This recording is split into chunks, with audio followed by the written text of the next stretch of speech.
తెలంగాణ అసెంబ్లీలో MLA కోటాలోని 3 MLC సీట్లకు TRS అభ్యర్థులు నామినేషన్ దాఖలు చేశారు. టీఆర్ఎస్ జీహెచ్ఎంసీ అధ్యక్షుడు మైనంపల్లి హనుమంతరావు, ఎలిమినేటి కృష్ణారెడ్డి, గంగాధర్ రెడ్డి తమ నామినేషన్లు అసెంబ్లీ కార్యదర్శికి అందించారు. ఈ కార్యక్రమంలో హోంమంత్రి నాయిని నరసింహారెడ్డి, మంత్రులు కేటీ రామారావు, పద్మారావు, మహేందర్ రెడ్డి కూడా పాల్గొన్నారు. నామినేషన్లు వేయడానికి ముందు మంత్రులు, అభ్యర్థులు గన్ పార్క్ వద్ద ఉన్న అమరవీరుల స్తూపం వద్ద నివాళులర్పించారు. మండలిలో టీఆర్ఎస్ కు అత్యధిక మెజారిటీ ఉందని హోంమంత్రి నాయిని ఈ సందర్భంగా చెప్పారు. మైనంపల్లి నాయకత్వంలో హైదరాబాద్ లో టీఆర్ఎస్ ను బలోపేతం చేద్దామన్నారు నాయిని నరసింహారెడ్డి.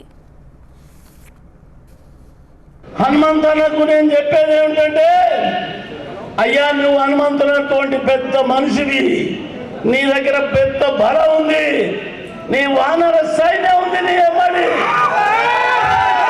నీ వానర సైన్యం అంతా నీ ఎమ్మడి ఉంది. ఇక నీకు జై హనుమాన్. కాబట్టి మనమందరం కూడా ఆయన ఎమ్మడి ఉందాం, ఆయన నాయకత్వాన్ని పనిచేద్దాం. మనం ఆయన మీదగా నడిచినా కానీ ఎంపరవాడు గట్టిగా ఉన్నాడు, మంచిగున్నాడు హనుమంతరావు గారు. కావాల్సిన డిస్టర్బెన్స్ జరగకుండా ఒక డిసిప్లిన్ గా మనం సేవాదారులను ఒకటి తయారు చేయి.